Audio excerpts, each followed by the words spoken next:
Good morning. मैं doctor सरला। आज का जो हमारा विषय है भारतीय संविधान के विदेशी स्रोत। भारतीय संविधान के विदेशी स्रोत। देखिए, बहुत सारे स्टूडेंट यही बात कहते हैं कि मैम इंडियन कॉन्स्टिट्यूशन बहुत ही टफ विषय है, लेकिन यदि हम इसको ट्रिक्स के माध्यम से बार बार अभ्यास करें तो पॉलिटिकल साइंस के जो सब्जेक्ट है जहाँ से क्वेश्चन पुटअप होते हैं वहां से आपका एक भी गलत नहीं होगा। और ये जो आपका 5 मिनट में आपको ये टॉपिक लर्न हो जाएगा, इसके ट्रिक्स है। हम इसको अल्फाबेट में कर सकते हैं, AQ B D J K और R। इससे मैंने कोऑर्डिनेट किया है। कोऑर्डिनेट इसलिए किया है ताकि आप भूले नहीं। अब देखिए, मैं ए से कोऑर्डिनेट किया है अमेरिका कि अमेरिका के संविधान से हमारे भारतीय संविधान में क्या क्या ऐड किया गया है उसको एक्सप्लेन करेंगे अमेरिका से। क्लियर? अब अमेरिका आते ही हमारे सबसे पहले तो क्या आ जाएगी? प्रस्तावना, लिखित संविधान,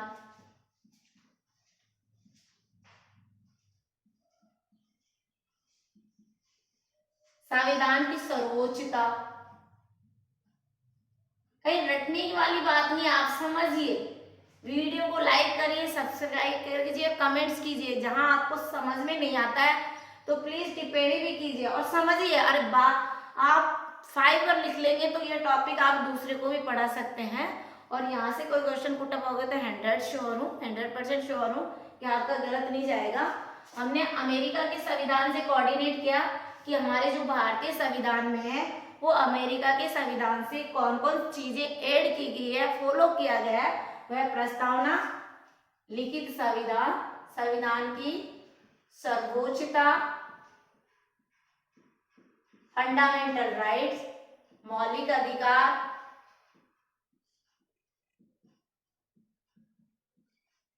न्यायिक पुनरावलोकन,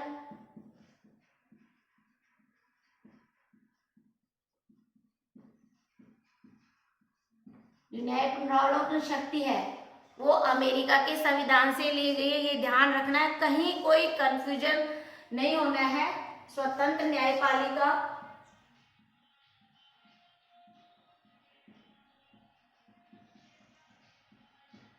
रटना नहीं है, समझना है। कहीं कोई कंफ्यूजन हो तो आप प्लीज आप कमेंट्स कर सकते हैं तो उनका हम जवाब देंगे। अब बात करते हैं हमारे ये जो टॉपिक है बहुत ही सटीक टॉपिक है, कहीं कोई इशू नहीं है। राष्ट्रपति, ये ध्यान रखना ना, इसमें हमारे जो राष्ट्रपति है पर महाभियोग प्रक्रिया, महाभियोग प्रक्रिया आर्टिकल 61। कहीं रोकने की जरूरत नहीं है कि क्वेश्चन सीधा पूछा जा सकता है राष्ट्रपति पर महाभियोग प्रक्रिया कौन से आर्टिकल के तहत की जाती है, तो 61।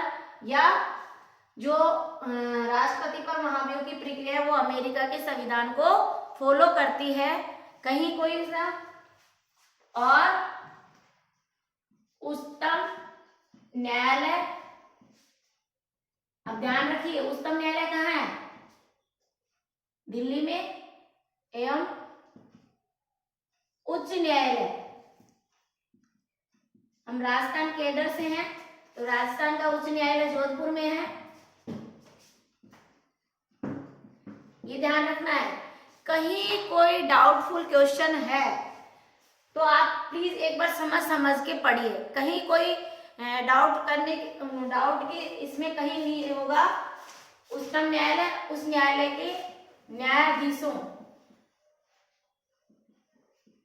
की पदच्युति, पॉलिटिकल लैंग्वेज का ही प्रयोग करें क्योंकि पॉलिटिकल सब्जेक्ट संविधान पढ़ रहे हैं तो पॉलिटिकल सब्जेक्ट की ही हमारे लैंग्वेज होनी चाहिए। यहाँ तक क्लियर, कोई इशू नहीं होगा। एक बार रिपीट कर देती हूँ कि हमारे अमेरिका का जो कॉन्स्टिट्यूशन है, मैंने टाइटल डाला है भारतीय संविधान के विदेशी स्रोत। संविधान को पढ़ रहे हैं, जिससे हमारे अमेरिका के संविधान से प्रस्तावना को, हमारे जो भारतीय संविधान में प्रस्तावना को लिया गया है, लिखित संविधान लिया गया है, संविधान की सर्वोच्चता, मौलिक अधिकार भी अमेरिका से लिए गए हैं, न्यायिक पुनरावलोकन, स्वतंत्र न्यायपालिका, राष्ट्रपति पर महाभियोग की जो प्रक्रिया, आर्टिकल 61, उच्चतम न्यायालय जो कि दिल्ली में है, उच्च न्यायालय हमारे राजस्थान के जोधपुर में है, इनके न्यायाधीशों की पदच्युति। क्लियर? हमारे दूसरे ए से बस समझ के पढ़िए। ए फॉर आयरलैंड। आयरलैंड आते क्लियर हो गया है कि डायरेक्ट प्रिंसिपल, नीति निर्देशक तत्व कहां से लिए गए हैं? आयरलैंड से। नीति निर्देशक तत्व, डायरेक्ट प्रिंसिपल इंग्लिश में। राष्ट्रपति के निर्वाचन की रीति, कहीं कोई डाउट हो तो प्लीज टिप्पणी कर सकते हैं। आपको कहीं कोई कंफ्यूजन की जरूरत नहीं है।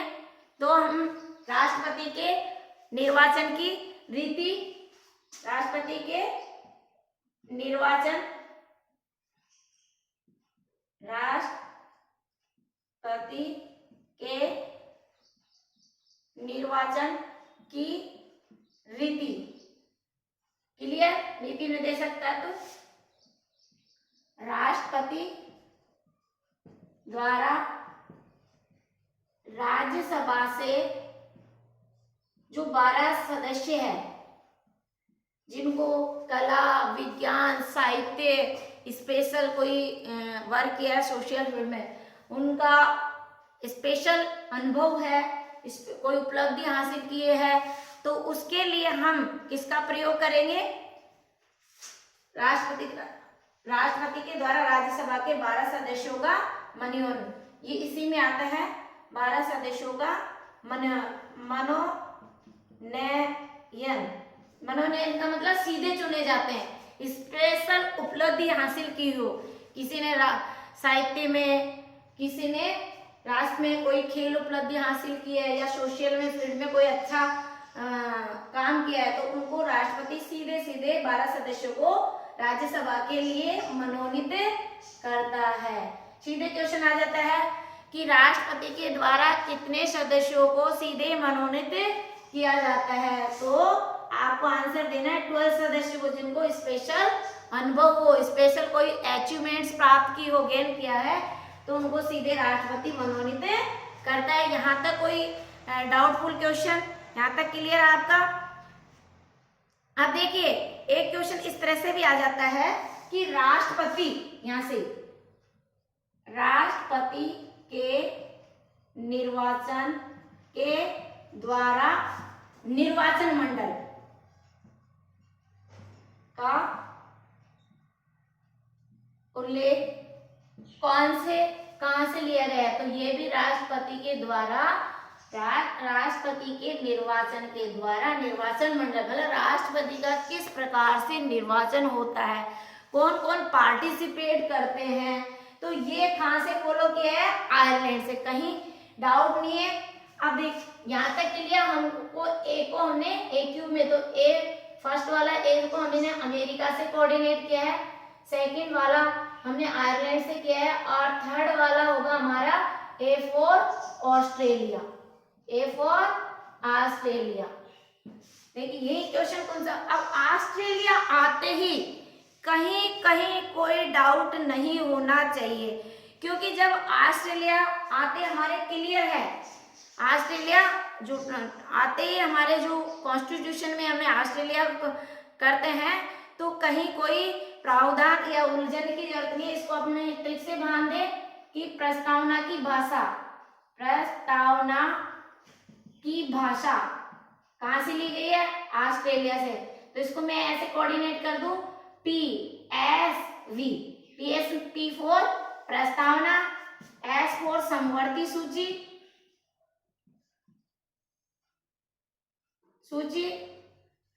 और V फॉर व्यापार वाणिज्य,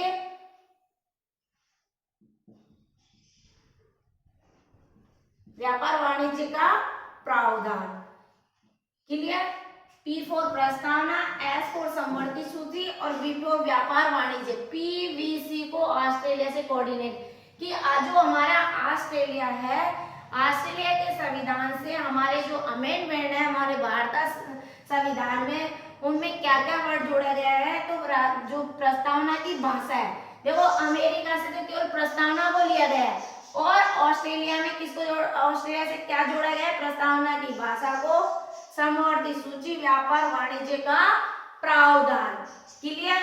अब देखिए नेक्स्ट, देखिए B for Britain, B for Britain. अब ब्रिटेन के संविधान से हमारे भारतीय संविधान में टॉपिक है भारतीय संविधान के विदेशी स्रोत। तो ब्रिटेन से क्या क्या लिया गया है? तो ब्रिटेन से हम संसदीय शासन प्रणाली, एस फॉर संसदीय शासन प्रणाली, हमारी जो संसदीय शासन प्रणाली है वो कहां से ली गई है? ब्रिटेन से। दूसरा है, सेकंड नंबर की बात करें तो अध्यादेश, अध्यादेश, अध्यादेश को फॉलो किया है ब्रिटेन के संविधान से। हमारी जो इकहरी नागरिकता है, एकल नागरिकता, अब आपको नागरिकता आते नागरिकता, अब नागरिकता आती भाग 2 आर्टिकल 5 से या तक उल्लेख किया गया है। एकल नागरिकता भाग 2 और भारतीय संविधान के अनुच्छेद 5 से 11, ये कहां से लिए गए? ब्रिटेन के संविधान से, भारतीय संविधान में जोड़े। यहां तक कोई क्वेश्चन? फिर अब देखिए विधि के समक्ष समानता है, ब्रिटेन से कर रहे हैं, विधि के समक्ष समानता है, विधि के समक्ष समानता है। भाई इक्वलिटी तो होनी चाहिए ना किसी भी चीज में, इक्वलिटी, विधि के कानून की जगह में समानता है, तो ये फंडामेंटल में आ जाएगी जो समानता का अधिकार की बात करें। यहां तक क्लियर? अब देखिए प्रधानमंत्री का पद, प्रधानमंत्री का पद,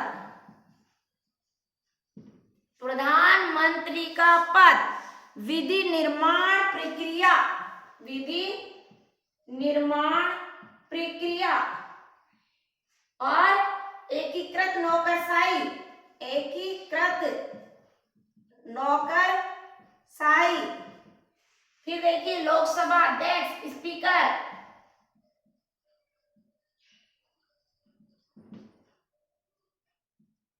मंत्री परिषद का सामूहिक रूप से लोकसभा के प्रति उत्तरदायित्व,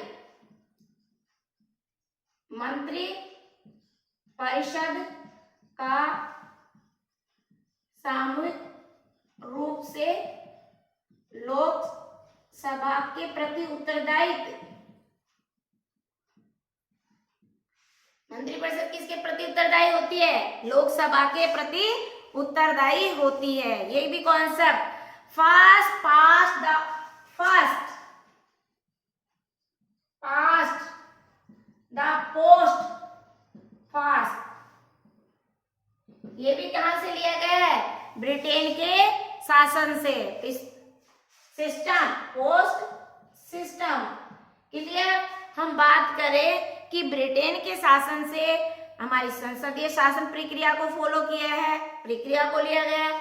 एकल नागरिकता, विधि के समक्ष समानता है, प्रधानमंत्री का पद, विधि निर्माण प्रक्रिया और लोकसभा के अध्यक्ष, हमारी जो एकीकृत नौकरशाही है उसको फॉलो किया है। कैबिनेट जो प्रणाली है, कैबिनेट प्रणाली है, कैबिनेट प्रणाली आते ही क्लियर हो गया क्या कि जो हमारी कैबिनेट प्रणाली है वो मंत्रिमंडल के रूप से सामूहिक रूप से उत्तरदायी होती है।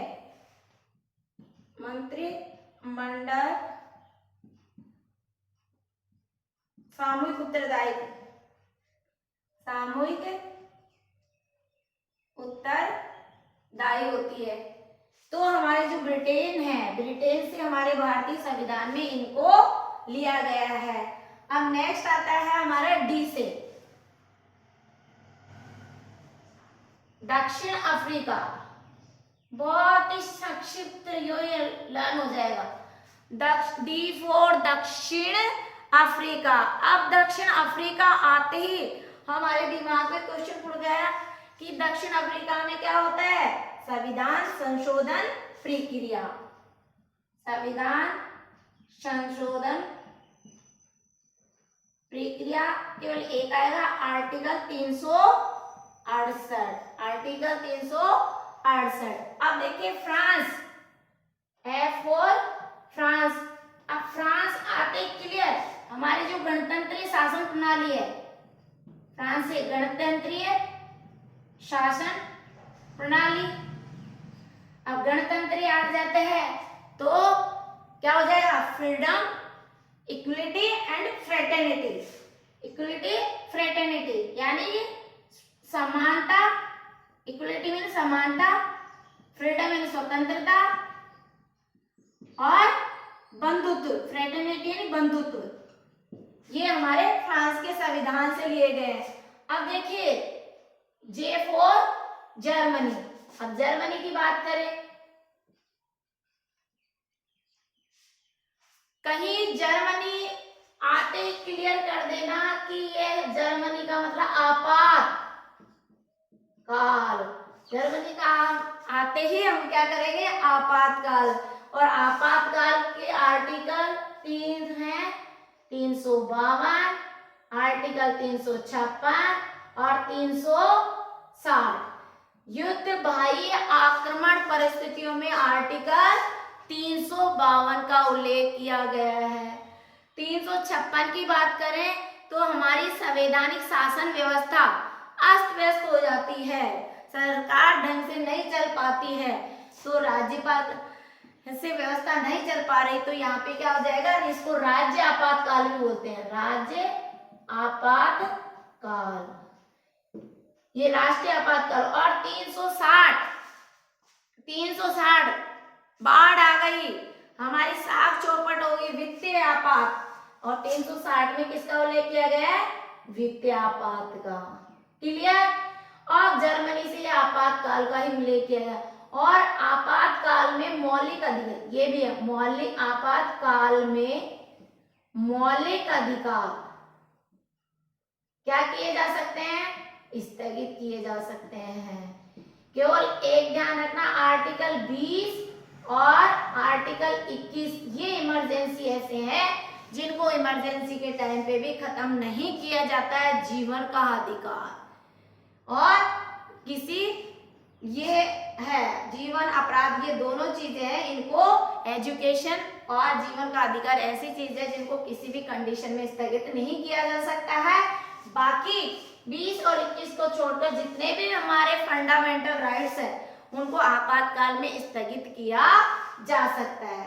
अब देखिए जापान, हमारा नेक्स्ट क्या हो जाएगा, ये क्लियर हो गया। 5 में 6 नंबर पे हमारा जर्मनी आ गया, 6 नहीं 7 पे। अब देखिए जापान, 7 भी क्या है, यहाँ ए क्यूब है, तो 4 5 6 7 8, ठीक है, इसमें एक वर्ड और जोड़ा है। अब जापान से अपन करें, अब देखिए इसका स्क्रीनशॉट ले लीजिए। आपको लग रहा है कि भाई समझ में नहीं आएगा तो मैं अलग से समझा देती हूँ, स्क्रीनशॉट ले लिए।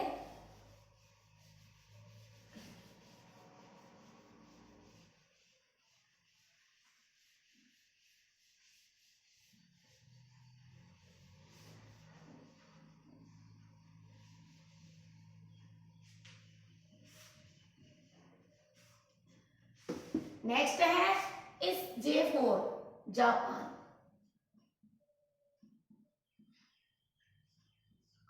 अब देखिए हमारी जो बारी है, जैसे जापान आया बच्चों के दिमाग में जापान से क्या लिया गया है, तो जापान आते क्लियर होता है विधि द्वारा स्थापित प्रक्रिया।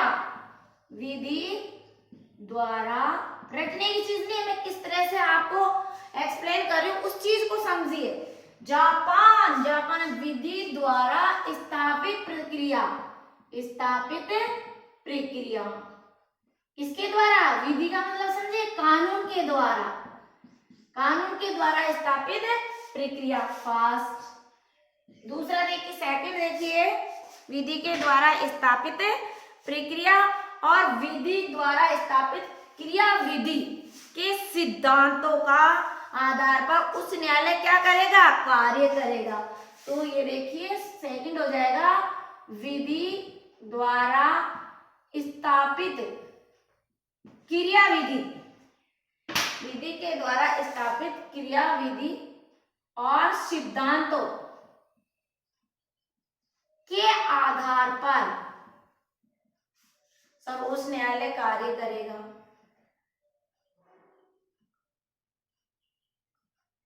कार्य करेगा, रटना नहीं है। कोई चीज नहीं समझ में आए आपको, राजस्थान का जीके प्रत्येक टाइटल सहित मैं 50 टॉपिक करवाऊंगी। कोई से भी कंपटीशन में आप बैठ जाना, कहीं से भी क्वेश्चन उससे बाहर नहीं जाएगा। ये मेरा आत्मविश्वास भी है और फुल कॉन्फिडेंस के साथ मैं आपको विश्वास दिलाती हूँ। मेरा खुद का भी एक्सपीरियंस है, प्लस मैं आपको भी मैं विश्वास दिलाती हूँ। तो क्लियर, J4 जापान में रिवाइज करवा दूंगी, एक बार देख लीजिए। अब देखिए के आ गया, के से मैंने क्या किया? कनाडा। अब देखिए कनाडा आते ही हमारे उथल पुथल मच गई, भाई कनाडा में क्या हो सकता है, हमारे भारतीय संविधान में कनाडा से क्या ले सकते हैं। तो कहीं कोई उन्नति की, हमारी जो संघीय प्रणाली है वो कनाडा से ली गई है, संघीय शासन प्रणाली। एक तो ये संघीय शासन प्रणाली एक तरह से हमारे भारतीय संविधान की विशेषता भी है। क्वेश्चन पूछे तो कनाडा संघीय शासन प्रणाली हमारे भारतीय संविधान की विशेषता भी है। इस विशेषता को यहाँ से फिर बात करें, जो अवशिष्ट शक्तियां होती है, अवशिष्ट शक्तियां पर पावर किसको होता है? कानून बनाए केंद्र सरकार को, जो भी कानून बनाएगी वो काम करेगी अवशिष्ट शक्तियों पर, वो क्या करेगी? केंद्र सरकार करेगी। ये चीज को समझना है। और केंद्र और राज्यों के बीच में शक्तियों का विभाजन, ये भी एक फंडामेंटल राइट है, हमारे भारतीय संविधान की विशेषता है। केंद्र और राज्यों के बीच शक्तियों का विभाजन,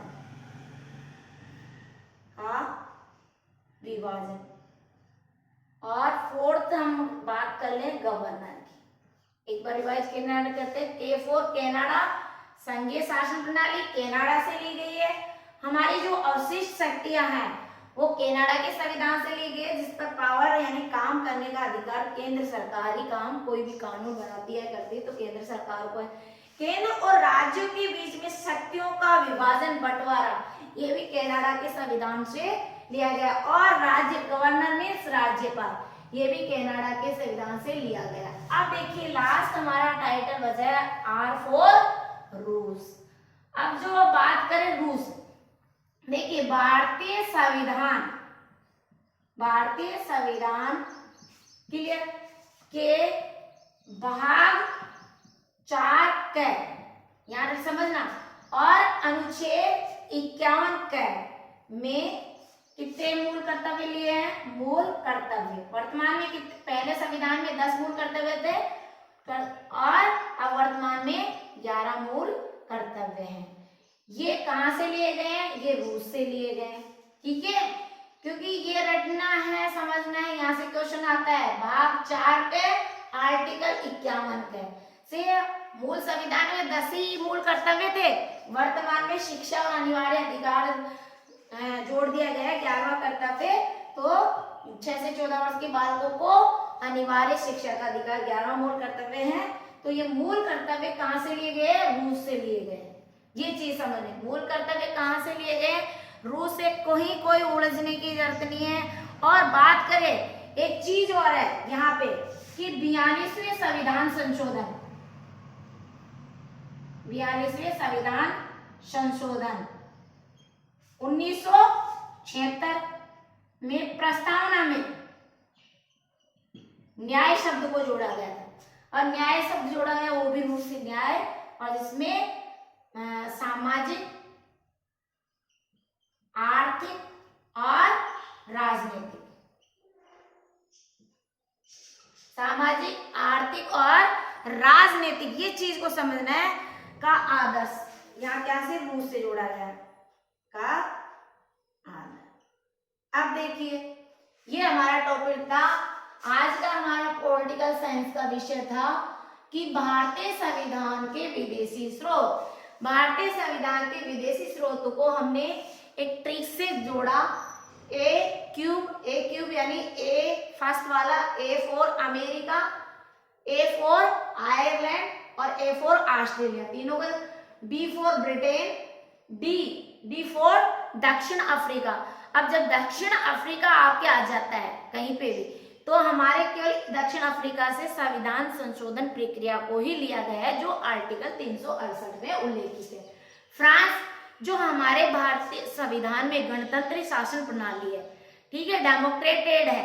अब जब डेमोक्रेट यानी चुनाव के माध्यम से लीडर चुन के जाता है, तो ये गणतंत्रीय शब्द की बात करें, गणतंत्रीय वो फ्रांस से लिया गया है। उसके साथ ही इक्वलिटी, फ्रेटर्निटी और लिबर्टी, ये तीनों शब्द को भी फ्रांस से लिए गए, समानता, स्वतंत्रता और बंधुत्व। नेक्स्ट होता है जर्मनी की बात करें। अब जर्मनी आते ही हमारे क्लियर हो जाता है कि जर्मनी एक आपातकालीन है, यानी जो 3 आर्टिकल है 352, 356 और 360, ये जर्मनी के संविधान से लिए गए हैं। जो 352 है तो हमारे राष्ट्रीय आपात है, युद्ध बाह्य आक्रमण की स्थिति में। 356 संविधान, सरकार संवैधानिक अस्त व्यस्त का होती है जिसमें राज्यपाल, और 360 वित्तीय आपात माना जाता है। जापान की बात करें तो जापान में कहीं कोई उलझने की जरूरत नहीं है कि क्यों जापान विधि के द्वारा स्थापित प्रक्रिया और विधि के द्वारा स्थापित क्रियाविधि, और क्रियाविधि के साथ साथ हम क्या करेंगे, उन क्रियाविधि के सिद्धांतों के आधार पर ही सुप्रीम कोर्ट जो उच्चतम न्यायालय जो दिल्ली में है वो कार्य करेगा। फिर कैसे, कनाडा की हमने क्लियर किया है कि हमारी जो संघीय शासन प्रणाली है, हमारे भारतीय संविधान की विशेषता है संघीय शासन प्रणाली, वो भी वहां से ली गई है। अवशिष्ट शक्तियां जिनमें फुल पावर केंद्र सरकार, वो भी यहीं से। केंद्र और राज्यों के बीच में शक्तियों का बंटवारा और गवर्नर, ये सब यहाँ से लिए गए। और रूस से हमारे जो मूल कर्तव्य है, और 42 से संविधान सन 1976 में एक न्याय शब्द जोड़ा गया था, उसके साथ ही सामाजिक, आर्थिक, राजनीतिक आदर्श जोड़े गए थे। Thank you so much. आपको अच्छा लगा पॉलिटिकल का सब्जेक्ट में। पहले मेरा जो हार्दिक है, हार्डली कहूँ तो मैं चाह रही हूँ कि आपको पॉलिटिकल कंप्लीट करवा दूँ, भारतीय संविधान को कंप्लीट करवा दूँ, गवर्नर वगैरह। फिर हमारा क्या करेगा, कंटिन्यू, आप टेंशन मत कीजिए। राजस्थान का जीके में ज्योग्राफी, जीके वगैरह करवा देंगे। करंट के मैंने नोट्स बना रखे हैं, डेली आपको 1-2 घंटे में करंट्स निकालते हो। तो आप प्लीज हर संडे को हमारी वर्कशॉप होती है, कार्यशाला होती है। आप निःशुल्क 11:30 बजे से लेकर 4 बजे के बीच में आ सकते हो, और आप उनकी फोटोकॉपी ले जा सकते हैं। आप और रेगुलर तैयारी कीजिए। जॉब चाहेंगे तो आपको 100% जॉब मिलेगा, लेकिन आप अपडेट रहेंगे, आप तैयारी करेंगे, आप सिलेबस के अनुसार चलेंगे। आप बहुत सारे स्टूडेंट को मैंने कई दफे वीडियो डाल दिए गए। अब आपको तैयारी ऐसे करना है कि आप मान लीजिए आरएस की तैयारी कर रहे हैं, तो ये आरएस में टॉपिक है, आप सेकंड ग्रेड में देख लीजिए आपका सिलेबस उठाकर कि ये टॉपिक है तो ठीक है, नहीं है तो मेरे पिछले वीडियो देख लीजिए। जो जो टॉपिक मैं करवा रही हूँ उनको आप रजिस्टर में राइट डाउन कीजिए, नोट कीजिए, और फिर संडे का आप क्या है कि रिविजन का टाइम निकालिए। 6 दिन की आपकी स्टडी बनाइए और 7वें दिन रिविजन करिए। और अपने लास्ट में हमारा ये सेशन होगा, जैसे आपके एग्जाम की डेट आएगी आप कमेंट्स भी कीजिए कि मैम हमारा ये कंपटीशन दे रहे हैं, इससे संबंधित मैटर डालिए, तो 100% वो आपको मैटर डालूंगी, आपकी क्लास लूंगी। Thank you so much.